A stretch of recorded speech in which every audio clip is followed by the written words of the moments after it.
Antarctica, a frozen, foreboding, mysterious place with many secrets still hidden beneath its ice. Rarely visited and off-limits to the public, this enormous landmass has predictably attracted many conspiracy theories looking for outlandish legends and peculiar icy outcrops in a quest to unravel its history. Interest regarding what could be hidden within or possibly beyond were ignited by an individual of incredibly high standing, with Admiral Richard E. Byrd claiming that vast resources and land without ice as far as the eye could see was somehow hidden beyond this huge barrier. But strangely enough, there's left in the world today an area as big as the United States that's never been seen by a human being. And that's beyond the pole, on the other side of the South Pole, from Middle America. And I think it's quite astonishing that there should be an area as big as that unexplored. That's a tremendous So challenge. there's a lot of adventure left down at the bottom of the world. However, ever since these claims were made on public broadcast, any other mention of this mysterious unknown land have ever officially been made. If anything, his claims have been rebuked on a number of occasions. Yet, I digress. We have collaborated and corroborated countless ancient ruins which not only fit the same signature of builders, but share the same technological advancements, not only suggesting, but we feel due to the massive amount of evidence collected, all but proving a once highly capable world-going civilization once flourished on Earth before ours, very possibly at a time when Antarctica itself was free of ice. Thus, it is not beyond the realms of possibility that ancient ruins could indeed be hiding beneath the ice. Pyramids could indeed be protruding above it, and a cover-up could indeed be ensuing. Although most of the images and footage which claim to display said ruins have all but been proven fake, there are that rare few items, such as the Piri Reis map, or indeed the many other proofs we have shared of a possible pre-Ice Age advanced civilization here on Earth. The existence then of a frozen city is entirely possible. Ground-penetrating radar has often been used within Antarctica, yet without actually being able to excavate anything below the ice sheet. Any strange anomalies are simply dismissed as curious-looking natural formations, without the entertainment of the idea of their possible existence within the academic world. The only choice funded individuals have when presented with such evidence, no matter how overwhelming, it must be dismissed as natural. It simply cannot be labeled as anything else. What is hidden beneath the ice in Antarctica? We find the possibilities highly compelling. Although mainstream academia would like you to believe that the many astonishing ancient ruins found throughout our planet were built by our primitive yet well-studied ancestors, the reality is that these ancient ruins were in fact built by a now lost, yet once highly capable global civilization. One that not only mastered the use of the wheel, but we now believe developed technologies similar in advancement to our own. And although they may not have taken the path we have into modernized civilization, the abilities they possessed, the technologies undoubtedly developed over a timeline far more vast than that which we have been led to believe, have the fingerprints of their past existence fortunately for us, still found and unable to be hidden all over the world. Advanced ancient machinery, not only to cut these massive stones, the scars of which, as mentioned, still visible not only within the quarries, but upon the stone itself. Antiquitech, which allowed them to move these stones over incredible distances, and then to seemingly set them aloft to top one another with ease. The question, what happened to this civilization? Indeed, what did they know? What did they figure out about our universe? Not only their ingenious discoveries in the mastery of stone shaping, carrying, and building, but the secrets of the universe, many of which we are not yet to discover ourselves, or are merely getting a grasp of.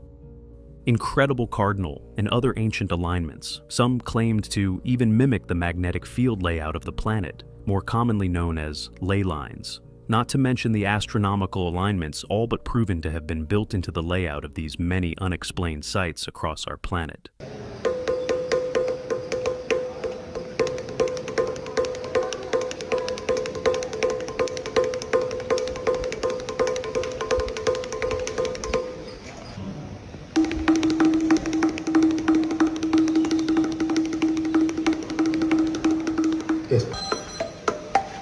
Why did sound resonance seemingly play such a significant role in the creation of ancient India? With many temples and their accompanying resonating pillars, etched with 3D visualizations of sound waves, even emitting these pure frequencies when struck, why did sound, or perhaps the atomic resonance of the universe itself, play such a significant role in the inspiration for the design of these magnificent ruins, if not hinting at a vastly superior knowledge of their surroundings? One they were possibly trying to convey far into the future, perhaps even to us now. A history and story far more advanced than the one we have been led to believe academically.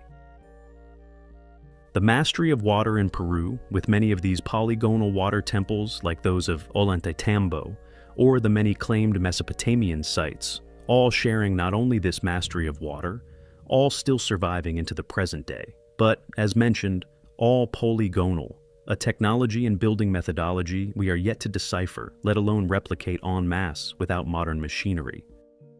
Ancient pyramids found throughout the globe, which is mentioned in previous videos, many not even known of until a few years ago due to mainstream suppression, all aligning with the constellation Orion.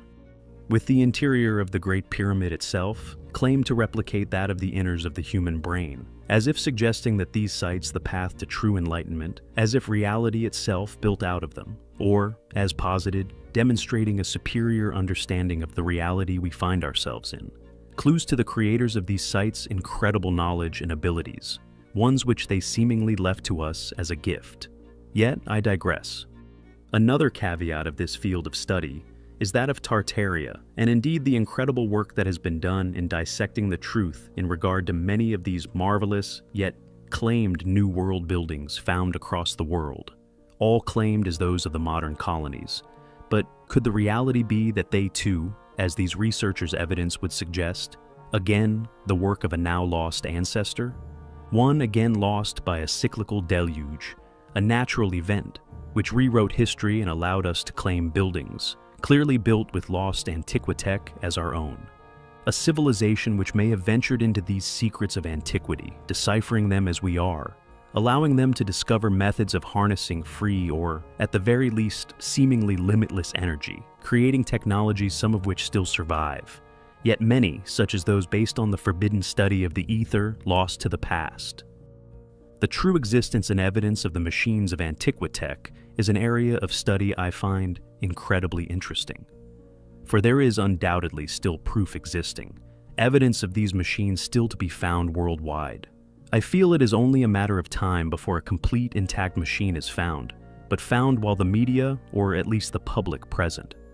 Not during one of the many media blackouts experienced when new finds are made within the Great Pyramids, clearly suggestive of past controversial discoveries, perhaps even these exact technologies.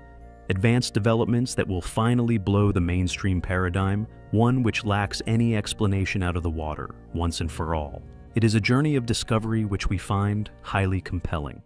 When the controlling parties of an industry reward specific results and outcomes, all those who wish to seek funding will be more than willing to produce them, purposefully dismissing and throwing out that which does not fit with these goals or indeed paradigms. With our ancient past being of no exception.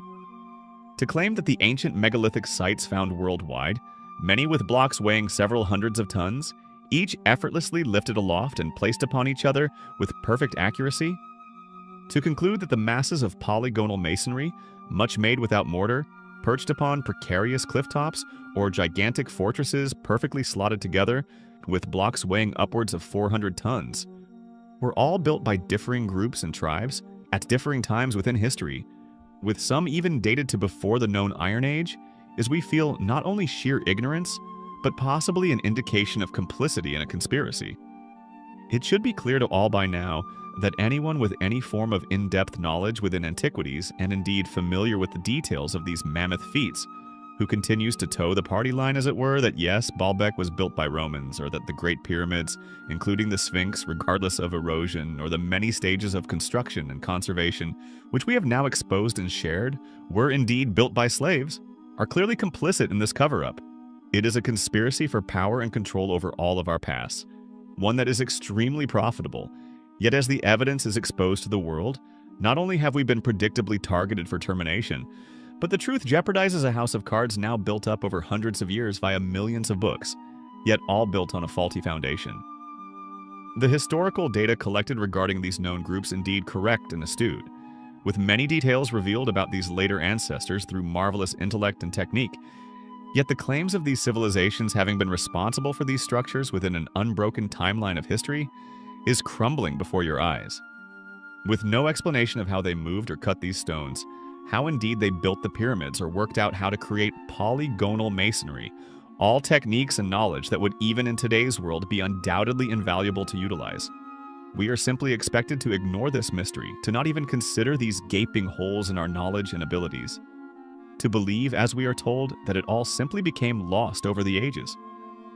Regardless of these sites now inarguably connected by our work across the globe, the ability to move huge stones, to cut them with such precision, to seemingly scoop granite, to build in polygonal blockwork, to have used and utilized metal clamps, advanced metallurgy, irrigation, transport, weight-bearing knowledge, astronomical knowledge, even possible portals.